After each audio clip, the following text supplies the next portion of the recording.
Dans le sous-sol d'un musée d'art de San Francisco, Melissa Johnson examine attentivement une collection d'aquarelles du XIXe siècle qui vient d'arriver. La pénombre de la pièce l'enveloppe de silence. Cette tranquillité la réconfortait, surtout un jour comme aujourd'hui où elle avait échappé à une réunion de famille. Le téléphone sonna, et lorsque Melissa réalisa qu'il s'agissait de sa mère Diane, elle poussa un petit soupir. « Tu as entendu ? Vanessa part en croisière en Méditerranée avec Brad. C'est pour fêter le nouveau partenariat de son entreprise. N'est-ce pas merveilleux ? » Melissa ferme les yeux et tient le téléphone légèrement éloigné de son oreille. C'était la conversation habituelle avec sa mère, les récits de la réussite de sa sœur Vanessa. C'est bien, répondit Melissa sans embâge. Mais je suis occupée à préparer une nouvelle exposition. Je peux te rappeler plus tard ? Avec toi, c'est toujours la même conversation. Que pensais-tu trouver dans ce petit musée ? Un homme bien ? Un avenir stable ? La voix de Diane est teintée de la déception habituelle. Son père, Robert, était un plombier honnête qui avait travaillé dur toute sa vie pour subvenir aux besoins de sa famille. Mais pour Diane, ce n'était jamais assez. Elle se donnait toujours des airs de vouloir une vie meilleure pour ses filles. Le problème, c'est la définition d'une vie meilleure. Pour Melissa, mieux signifie être passionnée par son travail et vivre honnêtement. Après avoir raccroché, Melissa a quitté le musée et s'est rendue à son café habituel. Le vent froid de l'automne lui caresse les joues. Arrivée au café, elle s'est assise près de la fenêtre et a commandé un café chaud. Sa routine quotidienne, modeste mais épanouissante. Comme d'habitude ? La serveuse familière sourit. Alors que Melissa acquiesce, une voix s'élève de la table voisine. « Excusez-moi, cette place est-elle occupée ? Toutes les autres places sont occupées. » En levant les yeux, elle aperçoit un homme aux yeux bruns et chaleureux. Il portait un jean décontracté et un pullover bleu marine. Elle avait l'air un peu fatiguée, mais son sourire était charmant. « S'il vous plaît, » répondit Melissa en souriant. « Je vous remercie. » Je suis Jacques Martin, dit l'homme en lui tendant la main. Moi, c'est Melissa. Elle commanda un café et la conversation s'engagea naturellement. Jacques dit qu'il est chauffeur de taxi.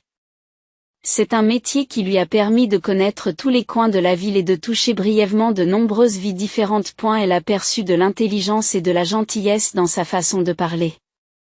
Vous travaillez donc au musée ? C'est formidable. Entourée d'œuvres d'art tous les jours, les paroles de Jacques étaient teintées d'admiration. Melissa ouvre son cœur à la réponse sincère de cet homme. Il s'intéresse vraiment à son travail. Et vous, qu'est-ce qui vous a poussé à devenir chauffeur de taxi ? Qu'est-ce qui vous a poussé à devenir chauffeur de taxi ? Demande Melissa. J'aime parler aux gens.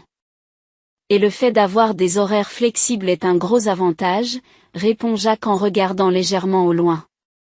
Je peux aller dans des endroits différents et voir des aperçus de vies différentes. Ils ont ensuite commencé à se rencontrer régulièrement. Melissa est attirée par l'humilité et l'intelligence de Jacques. Il connaissait bien la littérature et l'art et se rendait parfois au musée, posant des questions enthousiastes sur les expositions. Lorsqu'elle parle de lui à sa famille, la réponse est prévisible. Un chauffeur de taxi ? Diane fronce les sourcils. Tu devrais viser plus haut. Regardez Vanessa. Comment croyez-vous qu'elle a rencontré Brad ? Dans un restaurant haut de gamme. Tu devrais aller dans des endroits comme ça. Melissa ne discute pas. Elle avait appris qu'elle ne pouvait pas changer sa mère. Un soir de pluie, Melissa dîne chez Jacques. Au milieu de la pluie qui tapait sur les vitres. Il lui prit la main. Je suis si heureux de vous avoir rencontré, lui dit Jacques. Melissa sourit, mais un lourd secret pèse sur son cœur. Quelques semaines plus tôt, son médecin lui avait annoncé qu'elle était probablement stérile. Avoir des enfants serait presque impossible. Jacques, il faut que je te dise quelque chose, dit-elle d'une voix tremblante. Puis elle a tout révélé. Tu es parfaite telle que tu es. Je veux passer ma vie avec toi, avec ou sans enfant, la rassure Jacques en lui serrant fermement la main. Les larmes coulent. Elle ne s'attendait pas à être acceptée de la sorte. Lorsqu'elle avait parlé de son infertilité à sa famille, Diane avait réagi froidement. Raison de plus pour trouver un meilleur partenaire. Un homme financièrement stable te donnerait des options, comme l'adoption. Mais la décision de Mélissa était ferme. Elle avait décidé d'épouser Jacques. Jacques recevait parfois des appels téléphoniques mystérieux. Et parfois, les cadeaux qu'il offrait à Mélissa semblaient trop chers pour son salaire. Lorsqu'elle l'interrogeait, il se contentait de sourire et de dire « J'ai des relations. » Mélissa lui fait confiance et ne cherche pas à en savoir plus. Alors que les préparatifs du mariage avançaient, Vanessa est venue rendre visite à sa sœur. Tu es sérieuse? Épouser un chauffeur de taxi? Vanessa regarde Mélissa avec incrédulité. Brad est au sommet de son secteur d'activité. Il connaît beaucoup d'hommes que nous pourrions te présenter. Mélissa a souri et a répondu « J'aime Jacques. Pas son travail, mais ce qui le st. Et la date du mariage a été fixée et les invitations ont été envoyées. » Quelques amis proches de Jacques, à Contreségur, la famille de Mélissa ont répondu qu'ils seraient présents. Vanessa lance un dernier avertissement à Mélissa. Ne dis pas que je ne t'ai pas prévenu. Mélissa a répondu calmement, ne t'inquiète pas. Je ne regretterai pas mon choix. La veille du mariage, Mélissa remarque que Jacques parle sérieusement au téléphone dans son appartement. Tout est arrangé pour demain? Oui, le meilleur. Elle s'interrogea, mais supposa qu'il s'agissait de quelque chose pour leur journée spéciale et sourit tranquillement. Le jour du mariage, un petit jardin de la banlieue de San Francisco était baigné d'un doux soleil d'automne. Mélissa respire profondément en se regardant dans le miroir de sa cabine d'essayage. La robe blanche toute simple épousait parfaitement sa silhouette élancée, et elle portait sur ses épaules le châle en dentelle de sa grand-mère. On frappa à la porte et son père Robert jeta un coup d'œil. Prêt? Des larmes brillent dans ses yeux. Mélissa sourit. Robert s'approche de sa fille et lui prend la main.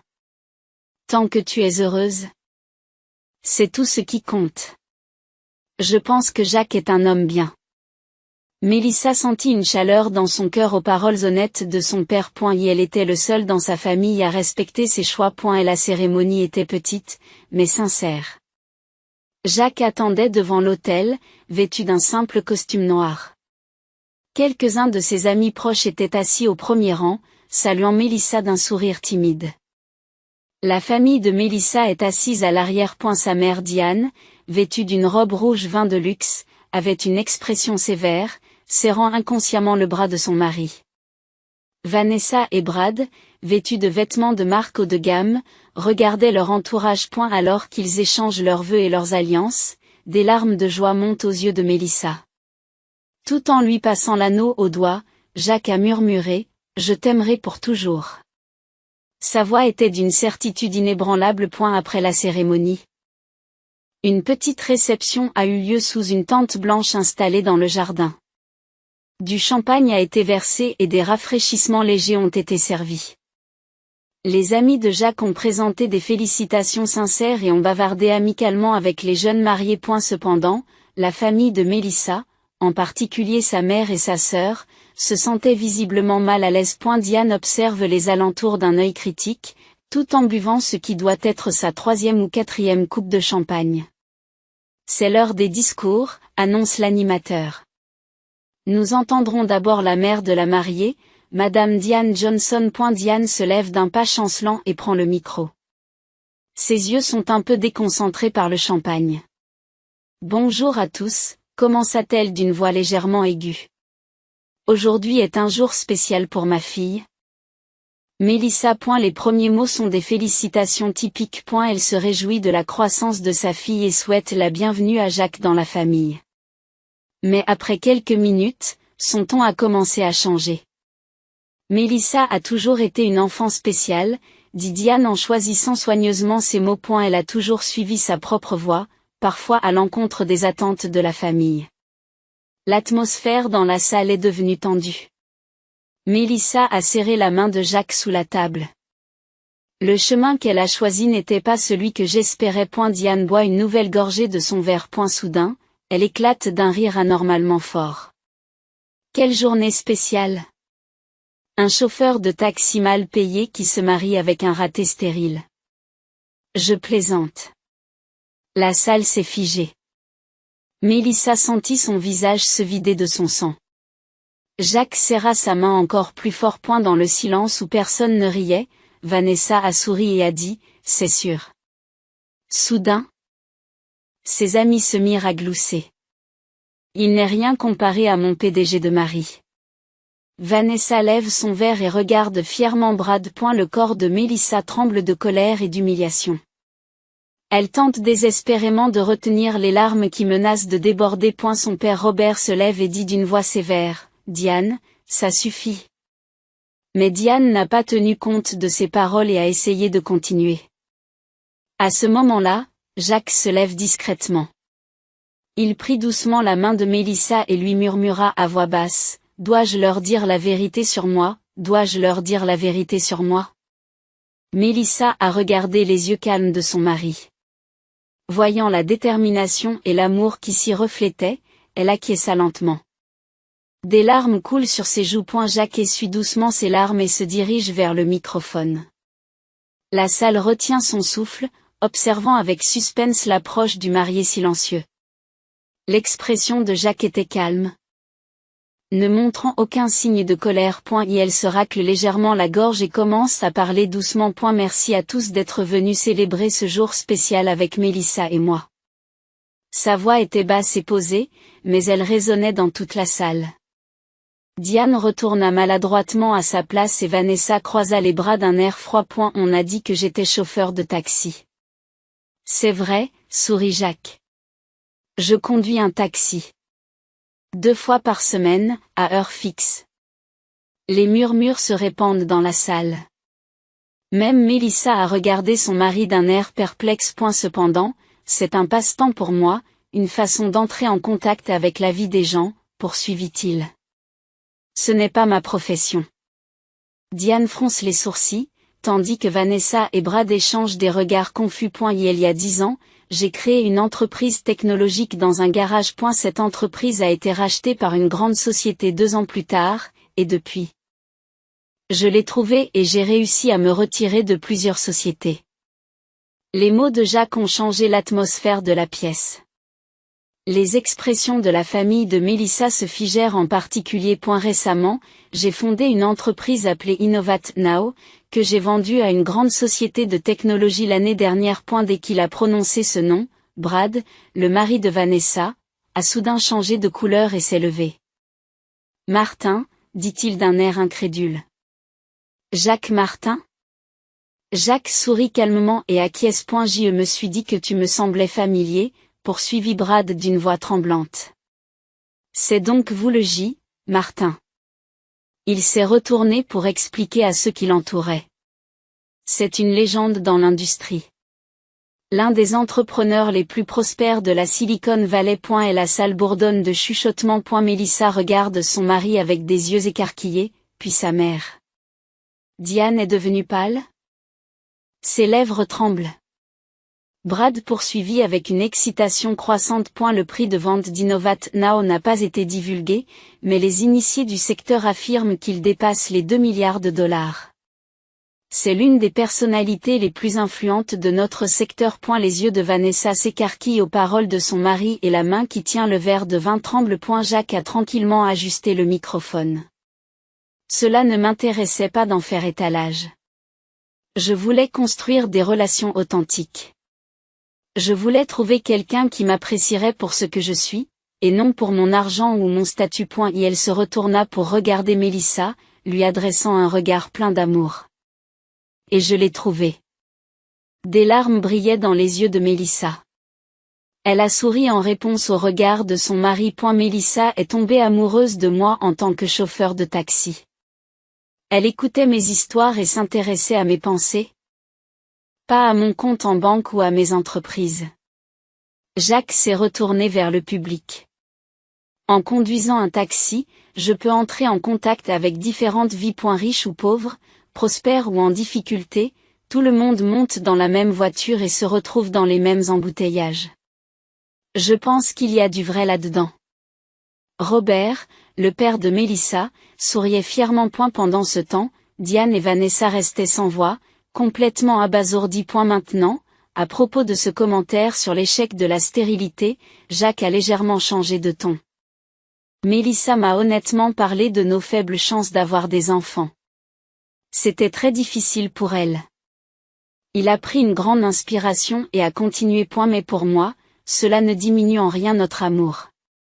Les familles se présentent sous différentes formes. Nous avons des options. L'adoption en est une. Mais c'est quelque chose que Mélissa et moi déciderons ensemble. Diane rougit d'embarras et baisse le regard. Permettez-moi de dire une dernière chose. Jacques hausse légèrement le ton. Aujourd'hui, c'est le jour de notre mariage. Je souhaite que ce soit un lieu de félicitations, et non de critique ou de comparaison. La salle se tait, suspendue à chacun de ces mots. Mélissa, merci de m'avoir rencontré. Tu m'as vu en tant que personne, pas pour mes titres ou ma richesse. C'est ce qui compte le plus pour moi. Il pose le micro et revient vers Mélissa. Elle s'est levée et a serré son mari dans ses bras. Le public applaudit chaleureusement. Robert se lève et lève sa coupe de champagne. Aux mariés. Tout le monde se lève et lève son verre. Même Diane et Vanessa, gênées, ont levé leur verre. Et la fête a repris. La musique a retenti et les gens ont commencé à danser. Mais l'atmosphère à la table de la famille de Mélissa a complètement changé. Brad s'est approché de Jacques et a essayé de lui tendre une carte de visite. Pourrions-nous parler un jour? Jacques a poliment accepté la carte, mais l'a gentiment refusée. Profitons de la fête aujourd'hui. Les affaires peuvent attendre. Mélissa a trouvé sa mère seule sur la terrasse. Elle s'approche doucement. Maman. Diane se retourne et regarde le visage de sa fille. Ses yeux sont rouges, comme si elle avait pleuré, et son maquillage est légèrement taché. Mélissa, Elle trébuche sur ces mots. Je sais que tu ne savais pas, dit Mélissa à voix basse. Ce n'est pas seulement ça, dit Diane d'une voix tremblante. J'avais tort. Sur toi, sur Jacques, sur tout. Mélissa attend en silence que sa mère continue. J'ai toujours vécu en prétendant être ce que je ne suis pas. Honteuse du travail de ton père. À la recherche d'une vie meilleure. Les larmes montent aux yeux de Diane. Mais aujourd'hui, j'ai compris ce qui me manquait. Mélissa prend la main de sa mère. Il n'est pas trop tard. Diane serre la main de sa fille en retour. Peux-tu me pardonner? Avec le temps, dit doucement Mélissa. Aujourd'hui est un jour de nouveau départ. Les deux femmes se tiennent tranquillement sur la terrasse, regardant le ciel au crépuscule. Le lendemain matin, dans une suite luxueuse d'un hôtel du centre-ville de San Francisco, Mélissa s'est installée sur le balcon et a respiré profondément. Et la ville s'étendait au-dessous d'elle, enveloppée dans la brume du matin, avec une partie du Golden Gate Bridge visible au loin. Les événements de la veille ne sont plus qu'un rêve. De retour dans la chambre, elle trouva Jacques en train de leur servir du café à tous les deux. Il sourit à sa femme. Le téléphone n'arrête pas de sonner depuis le début de la matinée, dit-il en désignant son smartphone. C'est le tien. Mélissa fronça les sourcils en décrochant son téléphone. 15 appels manqués. 8 de sa mère, 7 de sa sœur Vanessa. Et plus de 20 SMS. Eh bien, s'étonne Mélissa. C'est peut-être la première fois qu'il me contacte autant. Jacques haussa les épaules et rit. J'aurais pu le prévoir. Mélissa prend une gorgée de café et respire profondément. Je ne sais pas si je dois les rappeler. Je te soutiendrai quelle que soit ta décision, dit Jacques en posant la main sur son épaule. Mais c'est quelque chose que tu devras affronter un jour ou l'autre. Mélissa regarde son mari dans les yeux. Pourquoi ne m'as-tu pas dit que tu étais un entrepreneur qui réussissait si bien? Jacques buvait son café en silence, semblant choisir ses mots avec soin. Je voulais que tu me vois tel que je suis. Pas pour mes titres ou ma richesse. Dit-il en regardant par la fenêtre. Trop de gens ont été attirés par mon argent et mon statut. Je cherchais quelqu'un qui me verrait tel que je suis. Mélissa a hoché la tête en signe de compréhension. Elle aussi savait ce que signifiait vivre selon ses propres valeurs, plutôt que selon les attentes de la famille ou les normes sociales. Très bien, passons ce coup de fil, décida-t-elle. Maman d'abord. Diane répondit dès la première sonnerie. Mélissa. Oh, merci mon Dieu. J'ai essayé de te joindre. Bonjour, maman, dit Mélissa calmement. C'était hier. Je suis vraiment désolée, dit Diane d'une voix inhabituellement chargée d'excuses. Je me suis complètement trompée. Jacques est une personne merveilleuse. Tu as bien fait de choisir. Mélissa ferme les yeux. Elle ne peut s'empêcher de se demander ce qui se cache derrière les paroles de sa mère. Maman, es-tu en train de dire que mon choix était bon et que tu es au courant de la richesse de Jacques? Il y eut un bref silence à l'autre bout du fil. Ce n'est pas ce que je... Diane hésite. Oui, j'ai été surprise d'apprendre son statut. Mais de te voir si heureuse. Maman, sois honnête, l'interrompt doucement Mélissa. Jusqu'à hier, tu étais contre mon mariage, n'est-ce pas? Nouveau silence. Oui, je l'admets, répond Diane à contre-séhure. J'avais tort. Je suis désolée de t'avoir fait du mal.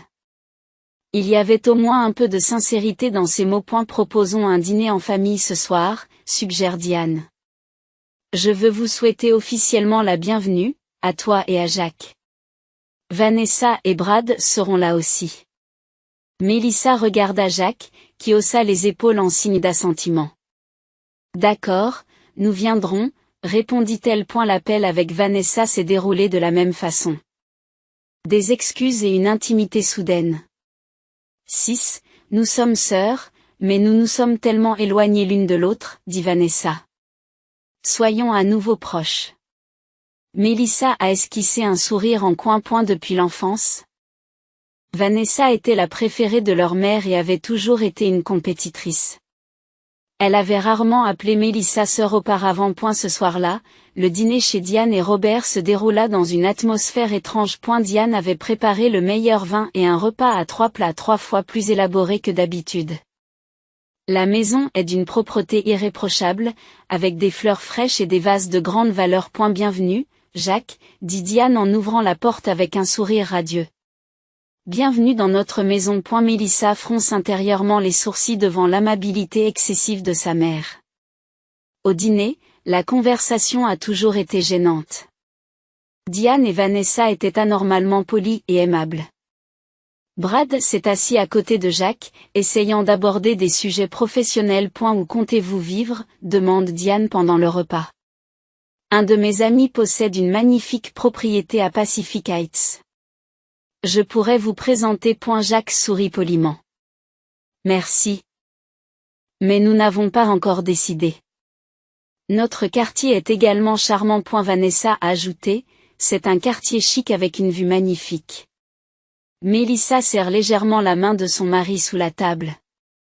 Ils avaient déjà acheté en secret une petite mais charmante maison près de l'appartement de Mélissa. Elle disposait d'un jardin pour jardiner et d'une pièce supplémentaire qui pourrait potentiellement devenir une chambre d'enfant à l'avenir. Alors que les bouteilles de vin se vidaient et que le dessert était servi, la conversation s'est progressivement rapprochée de la vérité. En fait, commença Vanessa, qui semblait avoir du mal à parler, l'entreprise de Brad a connu des difficultés ces derniers temps. Le marché est en baisse depuis 6 mois et les investisseurs deviennent nerveux, explique Brad.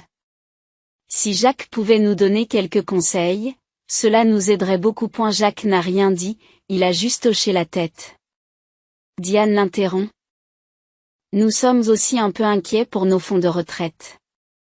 Elle a regardé Robert. Il n'a rien dit, il a juste regardé la table. Robert a travaillé dur pendant de nombreuses années, mais notre épargne retraite n'est pas suffisante. Pourriez-vous nous aider un peu? Les yeux de Mélissa s'écarquillent. Elle n'avait jamais imaginé que sa mère lui demanderait une aide financière. Je veux dire, poursuit Vanessa, que nous sommes une famille. C'est naturel de s'entraider, non? Un silence pesant s'abattit sur la pièce. Mélissa a regardé Jacques, qui l'a regardé à son tour. Une compréhension silencieuse s'est installée entre eux. Nous y réfléchirons, dit Jacques calmement. Il est important d'aider les familles. Diane et Vanessa semblent soulagées. Après le dîner, lorsque Mélissa et Jacques sont montés dans leur voiture, ils sont restés silencieux pendant quelques secondes. Puis ils ont soudain éclaté de rire. Je n'arrive pas à y croire, dit Mélissa en secouant la tête. Leur attitude a tellement changé en une seule journée. Je m'y attendais, dit Jacques en démarrant la voiture. L'argent et le pouvoir changent les gens. Surtout les relations entre ceux qui en ont et ceux qui n'en ont pas. Je ne pense pas qu'ils aient vraiment changé, dit Mélissa en regardant par la fenêtre. Je suis d'accord, acquiesce Jacques. Mais les gens ont le potentiel de grandir. Avec le temps, ils pourraient se rendre compte de ce qui compte vraiment. Mélissa prit la main de son mari. Et maman et Vanessa? Vas-tu vraiment les aider? Jacques réfléchit un instant avant de répondre. Nous pouvons les aider. Mais pas seulement en donnant de l'argent. Il esquisse un sourire significatif. Donnons-leur quelque chose à penser. Mélissa comprend l'intention de son mari et acquiesce. C'est peut-être l'occasion pour eux d'apprendre quelque chose. Oui, Jacques est d'accord. Je pense que la véritable aide consiste à partager des valeurs. Pas seulement de l'argent. Leur voiture continue de rouler dans le paysage nocturne de San Francisco. Dans l'attente de la nouvelle vie qui commence demain et au milieu des relations complexes avec leur famille, Mélissa et Jacques avaient l'intention de trouver leur propre voie. Un an plus tard, dans un quartier tranquille de la banlieue de San Francisco. De la fenêtre de la maison de Mélissa et Jacques, on pouvait voir la neige s'accumuler dans l'arrière-cour. La maison de 2 étages, modeste mais chaleureuse, est celle qu'ils ont choisie ensemble, privilégiant le confort au luxe. Les étagères sont garnies de livres d'art et de littérature classique, et les murs sont ornés d'œuvres de jeunes artistes sélectionnés par Mélissa. Dans le salon, Mélissa dessine quelque chose dans un carnet de croquis près de la cheminée. Elle poursuit son travail au musée tout en renouant avec son propre article. Jacques, assis à côté d'elle, écrit quelque chose sur un ordinateur portable ouvert. Tu te prépares pour ta conférence? Demande Mélissa en remarquant l'expression concentrée de son mari. Jacques sourit et acquiesce. Pour le cours d'entrepreneuriat de demain. Je réfléchis à ce que je vais partager avec les jeunes étudiants. Il était invité à donner des cours sur l'entrepreneuriat dans une université locale une fois par semaine. Et elle prenait plaisir à transmettre son expérience et ses connaissances à la jeune génération. Ils ont de la chance d'entendre vos histoires, sourit Mélissa. Jacques a fermé son ordinateur portable et s'est tourné vers elle. Des nouvelles récentes de votre famille? Mélissa pose son carnet de croquis et prend sa tasse de café. Il semble que l'entreprise de Vanessa et Brad s'améliore lentement. Vos conseils et vos investissements portent leurs fruits. Quelques mois après le mariage, Mélissa et Jacques ont décidé d'investir dans l'entreprise de Brad. Mais il ne s'agissait pas seulement d'une aide financière.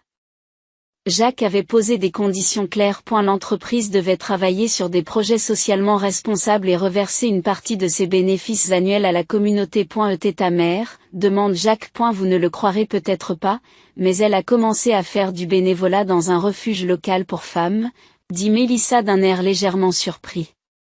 Au départ, c'était une condition de notre confiance, mais maintenant, elle semble vraiment apprécier cette activité. Mélissa et Jacques avaient créé un fonds fiduciaire pour la retraite de Diane et Robert. La condition était simple, faire preuve de compassion pour les autres. Diane a commencé à faire du bénévolat à Contreseur et a progressivement changé. Les conversations familiales ont perdu de leur vanité et de leur compétitivité. Et nous? Dit Mélissa en regardant la pile de documents sur la table basse. Il s'agissait de documents de demande d'adoption. Notre premier entretien a lieu le mois prochain. Jacques lui prend la main. Jacques lui prend la main. Es-tu prête? Oui, acquiesce Mélissa. Un peu effrayée, mais heureuse. Le téléphone a sonné, et lorsque Mélissa a répondu, elle a entendu la voix de sa mère. Mélissa, as-tu décidé de tes projets pour Noël? J'aimerais beaucoup que tu viennes chez nous. Je vais y réfléchir, maman, répondit Mélissa. J'en discuterai avec Jacques. Tu sais, dit Diane avec un peu d'hésitation. Pour être honnête, je veux tenir un petit enfant. Robert le dit aussi. Mélissa ne peut s'empêcher de sourire. En fait, maman. Elle regarde Jacques, qui confirme d'un signe de tête. Nous avons entamé le processus d'adoption. À l'autre bout du fil, Diane sursaute. Vraiment? Il y avait une véritable joie dans sa voix. Ce n'était pas un acte, mais une émotion pure. Oui. Nous venons de commencer, explique Mélissa. L'année prochaine, peut-être. Oh, c'est merveilleux, la voix de Diane était mêlée de larmes. Vous serez toutes les deux des parents formidables. Après avoir raccroché, Mélissa se blottit contre Jacques. Maman semble avoir vraiment changé, dit-elle. Les gens peuvent changer, dit Jacques en l'embrassant. Mais ils ont besoin de temps et d'une bonne motivation. Et elle lui chuchote à l'oreille, c'est le plus beau cadeau que l'argent ne peut pas acheter. Avoir les yeux pour voir la vraie valeur. À l'extérieur de la fenêtre, la neige continue de tomber tranquillement. Comme le début d'une nouvelle saison, la vie de Mélissa et Jacques, ainsi que leur relation avec leur famille, entrait dans une nouvelle phase. Chacun commence à comprendre, petit à petit, ce qu'est la vraie valeur et ce que signifient les liens familiaux.